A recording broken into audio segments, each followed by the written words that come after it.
জাতীয় নির্বাচনের সব প্রস্তুতি ডিসেম্বরের মধ্যে শেষ করার নির্দেশ প্রধান উপদেষ্টার। রমজানের আগেই হতে পারে ভোট।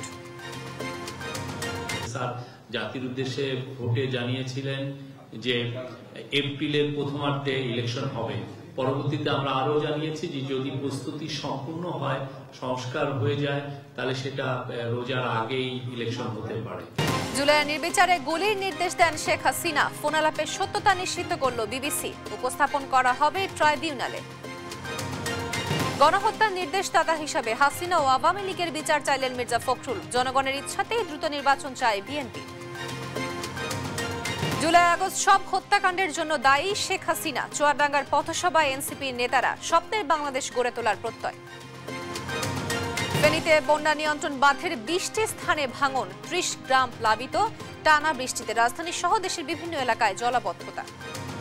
এবং বাংলাদেশে 24 জুলাই আগস্টে মানবাধিকার লঙ্ঘনের বিচার হতে পারে আন্তর্জাতিক আদালতে, অ্যামনেস্টি ইন্টারন্যাশনালের বিবৃতি। সংবাদ রাতে দেখছিলেন শিরোনাম। পুরো খবর জুড়ে আপনাদের সঙ্গে আছি আমি তোয়া আফরোজ। এবার বিস্তারিত। ত্রয়োদশ জাতীয় সংসদ নির্বাচনের সব প্রস্তুতি ডিসেম্বরের মধ্যে সম্পন্ন করার নির্দেশ দিয়েছেন অন্তর্বর্তী সরকারের প্রধান উপদেষ্টা ডক্টর মোহাম্মদ ইউনূস। বুধবার রাতে রাজধানীর বেইলি রোডের ফরেন সার্ভিস একাডেমিতে প্রেস ব্রিফিংয়ে কথা জানান প্রধান উপদেষ্টার প্রেস সচিব শফিকুল আলম। তিনি বলেন, 18 থেকে 33 বছর বয়সী ভোটারদের আলাদা তালিকা করে নির্বাচনে তাদের জন্য আলাদা বুথ রাখার ব্যবস্থার কথা বলেন প্রধান উপদেষ্টা। এই শিমেলের রিপোর্ট জানাচ্ছেন তারেক মাহমুদ সুজন। ত্রয়োদশ জাতীয় সংসদ নির্বাচনের সব প্রস্তুতি ডিসেম্বরের মধ্যে সম্পন্ন করার নির্দেশ দিয়েছেন প্রধান উপদেষ্টা ডক্টর মোহাম্মদ ইউনূস। বুধবার স্বরাষ্ট্র উপদেষ্টা, জাতীয় নিরাপত্তা বিষয়ক উপদেষ্টা ও আইন শৃঙ্খলা বাহিনীর প্রধানদের সঙ্গে বৈঠকে তিনি এসব নির্দেশনা দেন। যারা আইন শৃঙ্খলা বাহিনীর প্রধান রাত 8টায় রাজধানীর বেইলি রোডের ফরেন সার্ভিস একাডেমিতে প্রেস ব্রিফিং করে এসব কথা জানান প্রধান উপদেষ্টার প্রেস সচিব শফিকুল আলম। সংস্কার সহ সব প্রস্তুতি শেষ হলে রমজানের আগেই নির্বাচন হতে পারে বলে জানিয়েছেন তিনি। স্যার জাতির উদ্দেশ্যে ভোটে জানিয়েছিলেন যে এপ্রিলের প্রথমার্ধে ইলেকশন হবে। পরবর্তীতে আমরা আরো জানিয়েছি যে যদি প্রস্তুতি সম্পূর্ণ হয়, সংস্কার হয়ে যায়, তাহলে সেটা রোজার আগেই ইলেকশন হতে পারে। আজকে অনেকগুলো ইম্পর্টেন্ট নির্দেশনা দিয়েছেন চিফ অ্যাডভাইজার। প্রথম নির্দেশনা ছিল যে আইন শৃঙ্খলা বিষয়ক যত প্রস্তুতি নির্বাচনকে ঘিরে সব প্রস্তুতি উনি নিতে বলেছেন বাই ডিসেম্বর। নির্বাচনে 8 লাখ আইন শৃঙ্খলা বাহিনী নিয়োজিত থাকবে বলে জানিয়ে প্রেস সচিব বলেন, সুষ্ঠু নির্বাচনের জন্য তাদের আগামী ডিসেম্বরের মধ্যে প্রশিক্ষণ সম্পন্ন করতে স্বরাষ্ট্র মন্ত্রণালয়কে নির্দেশ দিয়েছেন প্রধান উপদেষ্টা। 18 থেকে 33 বছর বয়সী ভোটারদের আলাদা বুথ রাখা যায় কিনা সে বিষয়ে বৈঠকে আলোচনা হয়েছে বলে জানান শফিকুল আলম। 8 লক্ষর মতো আইন শৃঙ্খলা বাহিনীর মেম্বাররা ইলেকশন ডিউটিতে থাকবেন। উনি নির্দেশ দিয়েছেন যে এই পুরো 8 লক্ষই যাতে এই ইলেকশনটা কিভাবে হবে আর শান্তিপূর্ণভাবে ইলেকশনটা যাতে হয় সেটার প্রশিক্ষণ তাদেরকে ইনশিওর করার কথা বলেছেন, যে তাদেরকে প্রশিক্ষণ করতে হবে। প্রেস সচিব জানান, 47,000 ভোট কেন্দ্রের মধ্যে 16,000 ঝুঁকি ভোট কেন্দ্রের যথাযথ ব্যবস্থা নেওয়ার কথা বলেন প্রধান উপদেষ্টা। তাছাড়া ভোটারদের যেন কেন্দ্রে কোনো অসুবিধা না হয় সেই ব্যবস্থা রাখার নির্দেশনার কথা জানান উপপ্রেস সচিব আবুল কালাম আজাদ মজুমদার। ভোটারদেরও যাতে প্রশিক্ষণ দেওয়া হয়, কারণ অনেক ভোটার আছেন যারা নতুন ভোটার, এর আগে কখনো ভোট দেননি, তারা কিভাবে ভোট দিবেন এটা যাতে তারা আগে থেকেই জানতে পারেন, ভোটারদের প্রশিক্ষণের বিষয়টাও আজকে আলোচিত হয়েছে। আরেকটা বিষয় আলোচিত হয়েছে আজকে, যে গত 3টা বিতর্কিত জাতীয় নির্বাচনে যেসব পোলিং অফিসার এবং প্রিসাইডিং অফিসার দায়িত্ব পালন করেছেন তাদেরকে বাদ দিয়ে এবার যাতে নির্বাচনী কর্মকর্তা নিয়োগ দেওয়া যায় কিনা সেই বিষয়টাও যাতে খতিয়ে দেখা হয়। নির্বাচনের সময় কেন্দ্র ও আশেপাশে সিসি ক্যামেরা বসানো এবং নিরাপত্তা বাহিনীর সদস্যদের বডি ক্যামেরা সচল রাখার নির্দেশনা দিয়েছেন প্রধান উপদেষ্টা। নির্বাচনের জন্য পর্যাপ্ত লোকবল আছে কিনা এটা এখনই। তারেক মাহমুদ সুজন, দেশ টিভি, ঢাকা। গেল বছরের জুলাইয়ে ছাত্র আন্দোলনে নিরাপত্তা বাহিনীকে প্রাণঘাতী অস্ত্র ব্যবহারের নির্দেশ দেন তৎকালীন প্রধানমন্ত্রী শেখ হাসিনা। সম্প্রতি ফাঁস হওয়া একটি অডিও বিশ্লেষণ করে এমন সত্যতা খুঁজে পেয়েছে বিবিসির অনুসন্ধানী ইউনিট বিবিসিআই। তবে সব অভিযোগ অস্বীকার করেছে হাসিনা ও তার দল। রাহান কবির শুভ্র রিপোর্ট। গেল বছর জুলাইয়ে সরকারি চাকুরিতে কোটা পদ্ধতি বাতিলের দাবির আন্দোলনের মধ্য দিয়ে সূচিত হয় জুলাই বিপ্লব। ঐতিহাসিক এ আন্দোলনে নিরাপত্তা বাহিনীকে প্রাণঘাতী দমন পীড়নের অনুমোদন দিয়েছিলেন তৎকালীন প্রধানমন্ত্রী শেখ হাসিনা। একটি ফাঁস হওয়া অডিওতে এমন সত্যতা খুঁজে পেয়েছে বিবিসির অনুসন্ধানী ইউনিট বিবিসি আই ইনভেস্টিগেশন।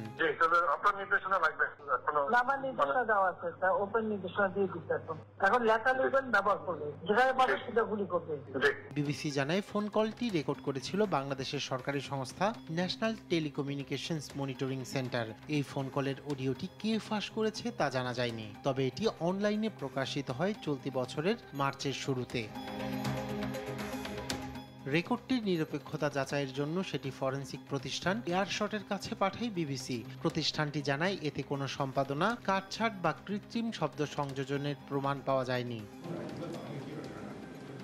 অডিওটি সম্পর্কে আওয়ামী লীগের একজন মুখপাত্র বলেন, দলের কোনো সিনিয়র নেতা এমনকি প্রধানমন্ত্রী নিজেও বিক্ষোভকারীদের বিরুদ্ধে প্রাণঘাতী বল প্রয়োগের নির্দেশ দিয়েছেন এমন অভিযোগ মিথ্যা ও ভিত্তিহীন। সে সময় যেসব সিদ্ধান্ত নেওয়া হয়েছিল সেগুলো পরিস্থিতির আলোকে এবং প্রাণহানি কমানোর উদ্দেশ্য বলেও দাবি তার।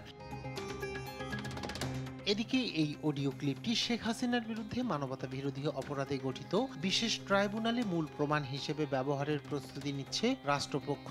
শেখ হাসিনা ভারতে অবস্থান করায় তার অনুপস্থিতিতেই মামলাটি চলছে। রায়হান কবি শুভ্র, নিউজ ডেস্ক, দেশ টিভি। মারণাস্ত্র ব্যবহার ও নির্বিচারে গুলির নির্দেশ দেওয়া নিয়ে শেখ হাসিনার ফোন আলাপের আন্তর্জাতিক ভেরিফিকেশন মামলার স্বচ্ছতা বাড়াবে। বিবিসির এ ডকুমেন্ট ট্রাইব্যুনালে উপস্থাপন করা হবে বলে জানিয়েছেন প্রসিকিউটর গাজী MH তামিম। ফাঁস হওয়া ফোন আলাপ যাচাই করে তৈরি এ প্রতিবেদন শেখ হাসিনার বিরুদ্ধে অভিযোগ প্রমাণে শক্ত ডকুমেন্ট হবে বলে মনে করছে প্রসিকিউশন। সাবরিনা মজুমদারের রিপোর্ট।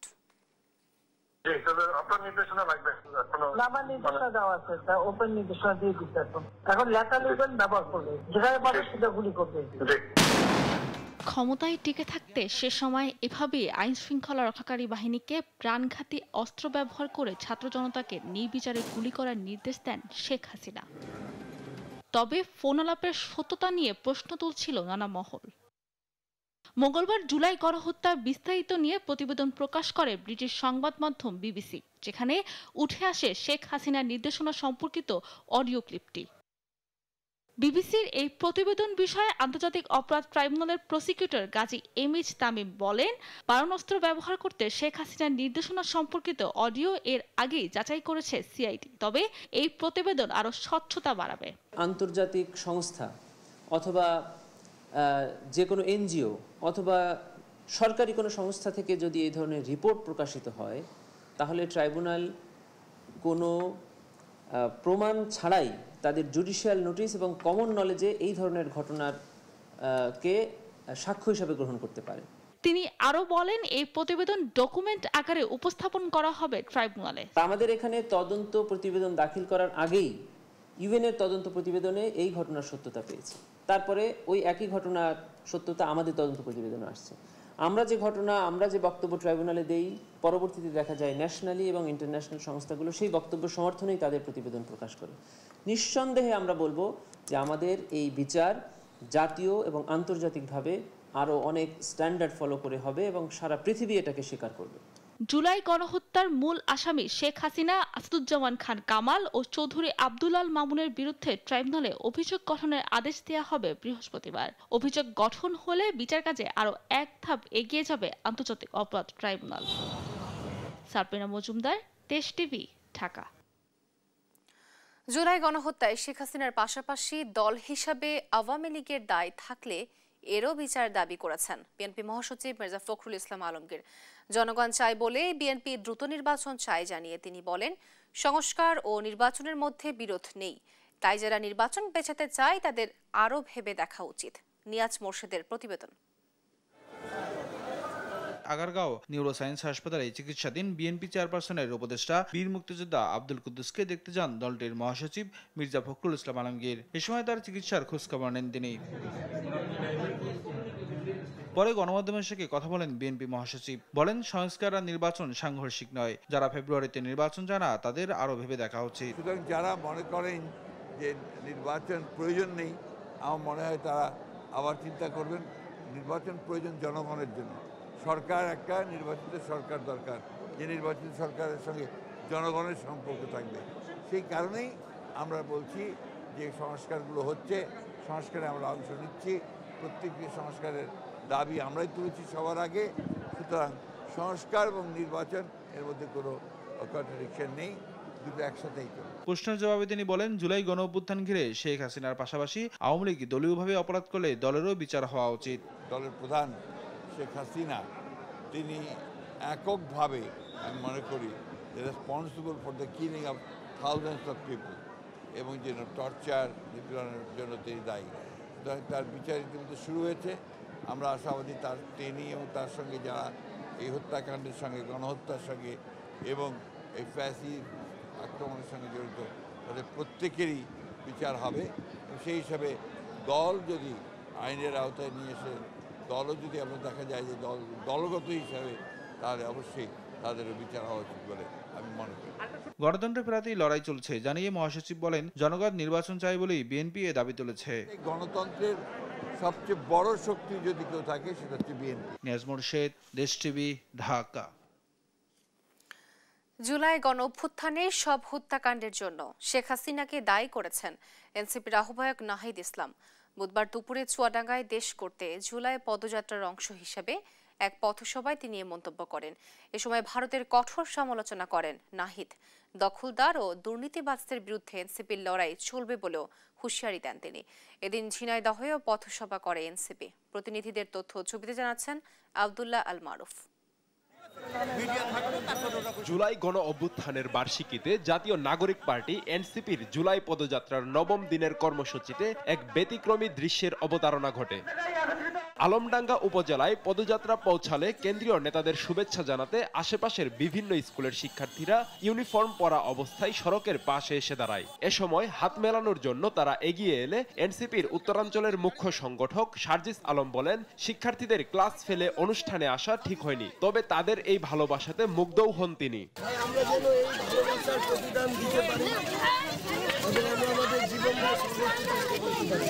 পরে পথসভায় সার্জিস বলেন, এক বছরেও স্বপ্নের বাংলাদেশ হয়নি, তাই গণ অভ্যুত্থানের পর নতুন রাজনৈতিক দল গঠন করতে হয়েছে। আমাদের যে শহীদ ভাইরা, যে আহত যোদ্ধারা লড়াই করেছে, তাদের ওই আকাঙ্ক্ষা বাস্তবায়ন করার পূর্ব পর্যন্ত আমাদের এই লড়াই চালিয়ে যেতে হবে। এনসিপি আহ্বায়ক নাহিদ ইসলাম বলেন, জুলাইয়ের সব হত্যাকাণ্ডের জন্য শেখ হাসিনাই দায়ী। দখলদার ও দুর্নীতিবাজদের বিরুদ্ধে এনসিপির লড়াই চলবে বলেও হুঁশিয়ারি দেন তিনি। গণঅভ্যুত্থানের পরে আমরা একটা বৈষম্যহীন একটা সম্প্রীতির বাংলাদেশ চেয়েছিলাম, কিন্তু আমরা দেখছি নানা ধরনের রাজনৈতিক অন্তর্গতনে বহু মানুষ মারা যাচ্ছে। চাঁদাবাজ, দুর্নীতি, দখলদারিত্ব পুরো বাংলাদেশকে ছেয়ে গিয়েছে। নতুন করে কোনো ভয়ের সংস্কৃতি আমরা বাংলাদেশে দেখতে চাই না। আপনাদের এলাকার দুর্নীতি, চাঁদাবাজ, দখলদারিত্ব নিয়ে কথা বলুন। যেই প্রতিবাদের জোয়ার বাংলাদেশে তৈরি হয়েছে, সেই জোয়ার বন্ধ করবেন না। সন্ধ্যায় ঝিনাইদহ শহরের পায়রা চত্বরে সমাবেশ করে এনসিপি। এ সময় নাহিদ ইসলাম বলেন, ভারতীয় সীমান্তরক্ষী বাহিনী বিএসএফ খুনি ও মানবতা বিরোধী বাহিনীতে পরিণত হয়েছে। গত 25 বছরে 1200-এর অধিক মানুষকে সীমান্তে হত্যা করা হয়েছে এবং এই সীমান্তে হত্যা করেছে এই বিএসএফ, যেটি আর সীমান্ত রক্ষা বাহিনী না, সেটি একটি খুনি বাহিনীতে পরিণত হয়েছে। এই বিএসএফ বাহিনী একটি মানবাধিকার বিরোধী সংগঠন। ফলে যদি সীমান্ত হত্যা না থামানো হয়, এই বিএসএফ বাহিনীর বিরুদ্ধে আমাদেরকে দাঁড়াতে হবে। বাংলাদেশ নিয়ে ভারত ও লন্ডনে বসে ষড়যন্ত্র হচ্ছে বলে অভিযোগ করেন দলটির দক্ষিণাঞ্চলের মুখ্য সংগঠক হাসনাত আব্দুল্লাহ। বলেন, যারা হাসিনাকে আশ্রয় দিয়েছে তারা সেভ হাউস অফ টেররিস্ট। হাসিনাকে যারা প্রশ্রয় দিচ্ছে, এই মধ্য এশিয়ায় যারা অস্থিতিশীল পরিবেশ তৈরি করছে, ভারত হচ্ছে আমাদের শঙ্কার জায়গা। ভারত ইতিমধ্যে safe house of the terrorist হিসেবে পরিচিত হচ্ছে। আব্দুল্লাহ মারুফ, নিউজ ডেস্ক, দেশ টিভি। নির্বাচনের প্রতীক হিসেবে জাতীয় প্রতীক শাপলাকে ব্যবহার না করার বিষয়ে নীতিগত সিদ্ধান্ত নিয়েছে নির্বাচন কমিশন। বুধবার নির্বাচন কমিশনার আব্দুর রহমানেল মাসুদ গণমাধ্যমকে কথা জানান। নাগরিক ঐক্য দলীয় প্রতীক হিসাবে কেটলির পরিবর্তে শাপলার দাবি করেছে। আর নতুন রাজনৈতিক দল জাতীয় নাগরিক পার্টি এনসিপিও দলীয় প্রতীক হিসাবে শাপলা চেয়ে নিবন্ধনের সময় আবেদন করেছে। নির্বাচন কমিশনে এনসিপি জাতীয় প্রতীক শাপলা চাওয়ার পর থেকেই এ নিয়ে নানা আলোচনা সমালোচনা শুরু হয়। অবশেষে শাপলাকে প্রতীক হিসেবে নির্বাচন পরিচালনার বিধিমালার তফসিলভুক্ত না করার বিষয়ে নীতিগত সিদ্ধান্ত নিয়েছে ইসি।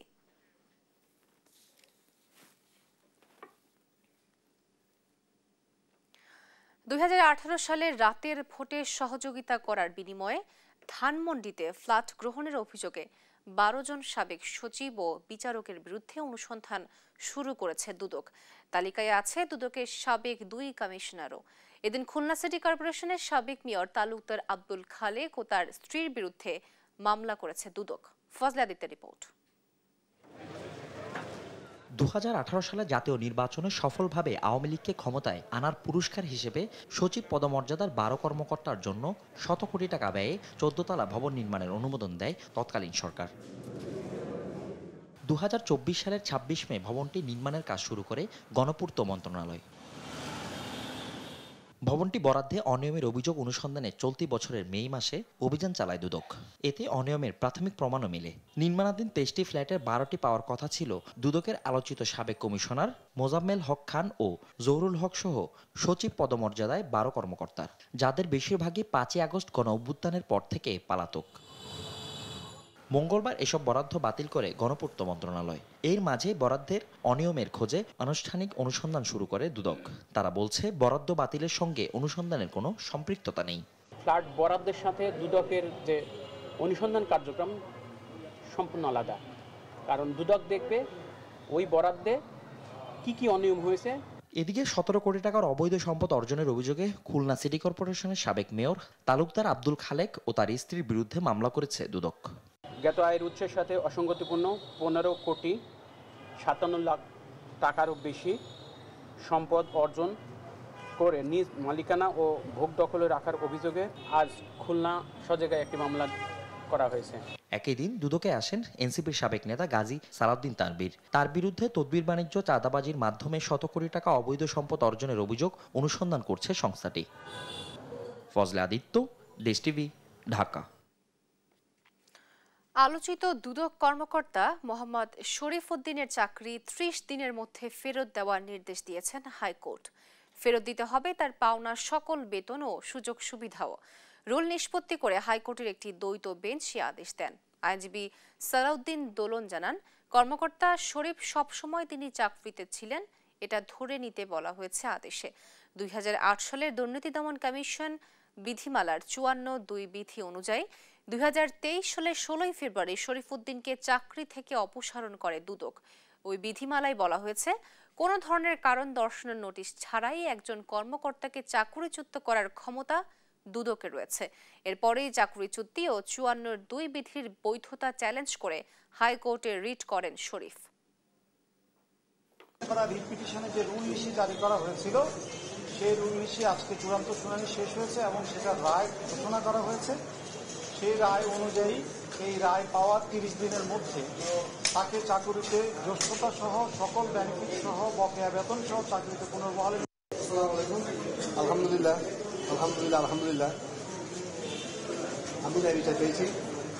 বিশেষ করে 5 আগস্টের সফল গণঅভ্যুত্থান পরবর্তী যে অবস্থা, সেই অবস্থা না হলে হয়তো আমি ন্যায় বিচার পাইতাম না। আমি আল্লাহর কাছে শুকরিয়া আদায় করছি। আগামীকাল প্রকাশ হতে যাচ্ছে এসএসসি ও সমমানের পরীক্ষার ফলাফল। দুপুর 2টায় সংশ্লিষ্ট পরীক্ষা কেন্দ্র, শিক্ষা প্রতিষ্ঠান এবং শিক্ষা বোর্ডগুলোর ওয়েবসাইটে প্রকাশ করা হবে ফলাফল। এছাড়াও নির্ধারিত শর্ট কোড 16222-তে SMS এর মাধ্যমে ফলাফল দেখার সুযোগ রয়েছে।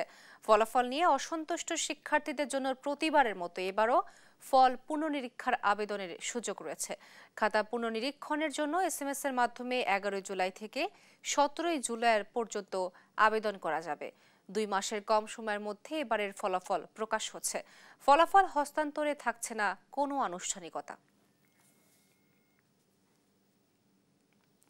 এখনো ফিরে না আসা 200 ব্যক্তির তালিকা গুম বিষয়ক তদন্ত কমিশনের কাছে হস্তান্তর করেছে মানবাধিকার সংগঠন United for the Victims of Enforced Disappearance UVIT. বুধবার রাজধানীর গুলশানে কমিশনের কার্যালয়ের প্রতিষ্ঠানটির মুখ্য আহ্বায়ক সাবেক সচিব মারুফ জামানের নেতৃত্বে 4 সদস্যের একটি প্রতিনিধি দল এই তালিকা জমা দেন। পরে গুম সংক্রান্ত তদন্ত কমিশনের সভাপতি অবসরপ্রাপ্ত বিচারপতি মইনুল ইসলাম চৌধুরীর প্রচলিত আইনি কাঠামোর আওতায় সব ধরনের প্রয়োজনীয় ব্যবস্থা নেওয়ার আশ্বাস দেন। এ সময় গুম থেকে ফিরে আসা ব্যক্তিদের জন্য ক্ষতিপূরণ, আর্থসামাজিক পুনর্বাসন এবং প্রতিটি ঘটনার সুষ্ঠু বিচার নিশ্চিত করার প্রয়োজনীয়তার উপর গুরুত্ব দেওয়া হয়।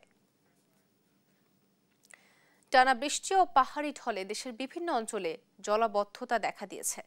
চট্টগ্রাম, বরিশাল, নোয়াখালী ও কক্সবাজারে লাখো মানুষ পড়েছেন চরম দুর্ভোগে। সহকর্মীদের তথ্য ছবিতে অঙ্কন চৌধুরীর রিপোর্ট। বরিশালে 24 ঘন্টায় 160 কিলোমিটার বৃষ্টিপাতের কারণে নগরীর বিভিন্ন সড়কে ভয়াবহ জলাবদ্ধতা সৃষ্টি হয়েছে। মৌসুমী বায়ুর প্রভাবে বৃষ্টি আরও কয়েকদিন চলতে পারে, এমনটাই জানিয়েছে আবহাওয়া অফিস। নদী বন্দরে 1 নম্বর সতর্কতা জারি থাকলেও লঞ্চ চলাচল স্বাভাবিক রয়েছে। এই 10 বছরে বরিশালে এই রাস্তাঘাটের ব্যাপারে বা এই যে পানি নিষ্কাশনের ব্যাপারে বরিশাল সিটি কর্পোরেশন কোনো উদ্যোগ নিয়েছে, এই ব্যাপারটা আমরা এখনো দেখি নাই। হাতেমালি কলেজ ওই রাস্তায় পাশ বেশি পানি আর কি, আরো উঠতে যায় পানি। তারপরে বগুড়া রোডে পানি, আরো অন্য জায়গায় পানি আছে, এই যে সদরে পানি আছে। নোয়াখালীতে টানা বৃষ্টির কারণে দেখা দিয়েছে জলাবদ্ধতা ও বন্যা পরিস্থিতি। গত 24 ঘন্টায় 208 কিলোমিটার বৃষ্টিপাত রেকর্ড হয়েছে। আবহাওয়া অফিসের পূর্বাভাসে বলা হয়েছে বৃষ্টি আরো 4 থেকে 5 দিন স্থায়ী হতে পারে। কক্সবাজার জেলার রামু উপজেলায় বাঘখালী নদীর মোহনায় 8টি স্থানে দেখা দিয়েছে ভয়াবহ নদী ভাঙন। অনেকের ঘরবাড়ি ইতিমধ্যেই নদীতে বিলীন হয়ে গেছে। ভাঙন আতঙ্কে মানুষ তাদের ঘরবাড়ি ছেড়ে নিরাপদ স্থানে চলে যেতে বাধ্য হচ্ছেন। টানা বৃষ্টি, পাহাড়ি ঢল ও নদী ভাঙ্গন মিলে দেশের বিভিন্ন অঞ্চলের মানুষের জীবনযাত্রা চরমভাবে বিপর্যস্ত হয়ে পড়েছে। ক্ষতিগ্রস্ত মানুষেরা সরকারি সহায়তার পাশাপাশি দ্রুত কার্যকরী ব্যবস্থা দেখতে চাচ্ছেন। অঙ্কন চৌধুরী, নিউজ ডেস্ক, দেশ টিভি। রাজধানীতে কয়েকদিন ধরেই থেমে থেমে হচ্ছে টানা বৃষ্টি। মাস জুড়ে এ ধারা অব্যাহত থাকার পূর্বাভাস দিয়েছে আবহাওয়া অধিদপ্তর। এদিকে বৃষ্টিতে রাজধানীতে ভোগান্তিতে পড়েছেন নগরবাসী। সড়কে জলাবদ্ধতা ও যানবাহন সংকটে এই দুর্ভোগে পড়েন সব শ্রেণী পেশার মানুষ। ফাহিম ইউসুফের রিপোর্ট। রাজধানীতে টানা বৃষ্টি জনজীবনে ফেলেছে বড় ধরনের প্রভাব। চলতি জুলাই মাস জুড়ে মাঝারি থেকে ভারী বর্ষণের পূর্বাভাস দিয়েছে আবহাওয়া অধিদপ্তর। ফলে দুর্ভোগ পোহাতে হচ্ছে নগরবাসীকে। বৃষ্টির কারণে রাজধানীর বিভিন্ন এলাকায় তৈরি হয়েছে জলাবদ্ধতা, রাস্তায় দেখা মেলে যানজটের। টানা বৃষ্টিতে দুর্ভোগে স্কুলগামী শিক্ষার্থী সহ শ্রমজীবী মানুষ। রাস্তায় বাসের সংকট ও অতিরিক্ত যাত্রী চাপের কারণে বিপাকে পড়েন নগরবাসী। উপযুক্ত যাত্রী ছাউনি নাই, আমাদের হয় কোনো দোকানের সামনে দাঁড়াইতে হচ্ছে কিংবা রাস্তার ফুটপাতে দাঁড়াইতে হচ্ছে, বৃষ্টিতে ভিজে যাওয়া লাগতেছে। বৃষ্টিতে ভিজলে তো ভাই পানিবাহিত রোগ, জ্বর, ঠান্ডা, সর্দি কাশি আছি। রাস্তাঘাটে পানি জমে থাকে, কোনো পরিবর্তন নেই। যাত্রী কম আছে এখন, আর বেশিরভাগ যাচ্ছে অটো যাচ্ছে, বা রিক্সা তো কম ওঠে। রিক্সাওয়ালারা অতিরিক্ত আমাদের যেতে হবে, যার জন্য অতিরিক্ত বসে থাকে। আবহাওয়া অধিদপ্তর জানায় মৌসুমী বায়ুর প্রভাবে আগামী 1 সপ্তাহ পর্যন্ত ঢাকা সহ দেশের মধ্য ও দক্ষিণাঞ্চলে মাঝারি থেকে ভারী বৃষ্টির সম্ভাবনা রয়েছে। 24 ঘন্টার সর্বোচ্চ বৃষ্টিপাত আমরা দেখেছি 399 মিলিমিটার ফেনীতে এবং ঢাকায় 77 মিলিমিটার। ময়মনসিংহ, সিলেট, ঢাকা, রাজশাহী, খুলনা, বরিশাল, চট্টগ্রাম বিভাগের অধিকাংশ জায়গায় এবং রংপুর বিভাগের অনেক জায়গায় হালকা থেকে মাঝারি ধরনের বৃষ্টি অথবা বজ্রসহ বৃষ্টিপাতের সম্ভাবনা আছে। সেই সঙ্গে ঢাকা, খুলনা, বরিশাল এবং চট্টগ্রাম বিভাগের কোথাও কোথাও ভারী থেকে অতি ভারী বর্ষণের সম্ভাবনা আছে। গোটা মাসেই হয়তো বা কম বেশি বৃষ্টিপাত হবে, তবে সেটা হচ্ছে যে কখনো একটু বাড়বে, কখনো হয়তো বা কমে যাবে। এছাড়া উপকূলীয় সমুদ্র বন্দরগুলোকে 3 নম্বর ও অভ্যন্তরীণ নদী বন্দরগুলোকে 1 নম্বর সতর্ক সংকেত দেখাতে বলা হয়েছে। ফাহিম ইউসুফ, দেশ টিভি, ঢাকা। বন্যা পরিস্থিতির অবনতি হওয়ায় বৃহস্পতিবারের কুমিল্লা বোর্ডের এইচএসসি ও সমমানের পরীক্ষা এবং সারা দেশের আলিম ও কারিগরি পরীক্ষা স্থগিত করা হয়েছে। বুধবার রাতে বিজ্ঞপ্তির মাধ্যমে মাদ্রাসা শিক্ষা বোর্ড ও কারিগরি শিক্ষা বোর্ড কর্তৃপক্ষ পরীক্ষা স্থগিতের খবর নিশ্চিত করেছে। আর কুমিল্লা বোর্ডের পরীক্ষা স্থগিতের খবর নিশ্চিত করেছেন কুমিল্লা মাধ্যমিক ও উচ্চ মাধ্যমিক শিক্ষা বোর্ডের পরীক্ষা নিয়ন্ত্রক রুনা নাসরিন। জানিয়েছেন, অতি ভারী বর্ষণ ও বন্যা পরিস্থিতির অবনতি হওয়ায় কুমিল্লা শিক্ষা বোর্ডের অধীনে বৃহস্পতিবারের এইচএসসি ও সমমানের পরীক্ষাও স্থগিত ঘোষণা করা হয়েছে। স্থগিত পরীক্ষার সময়সূচি পরবর্তীতে জানানো হবে। বুধবার থেকে আগের 24 ঘন্টায় দেশে ডেঙ্গুতে আক্রান্ত হয়ে আরও একজনের মৃত্যু হয়েছে। হাসপাতালে ভর্তি হয়েছে 406 জন। এদিকে নতুন করে 7 জনের দেহে করোনা শনাক্ত হয়েছে। বুধবার স্বাস্থ্য অধিদপ্তরের নিয়মিত সংবাদ বিজ্ঞপ্তিতে তথ্য জানানো হয়। এ নিয়ে চলতি বছর এখন পর্যন্ত মোট 658 জনের করোনা শনাক্ত হয়েছে এবং 25 জনের মৃত্যু হয়েছে। কোভিড-19 সংক্রমণ হারের ঊর্ধ্বগতি বিবেচনা করে জনসমাগম যথাসম্ভব এড়িয়ে চলতে এবং বয়স্ক ও অসুস্থদের মাস্ক ব্যবহারের পরামর্শ দিয়েছে স্বাস্থ্য মন্ত্রণালয়।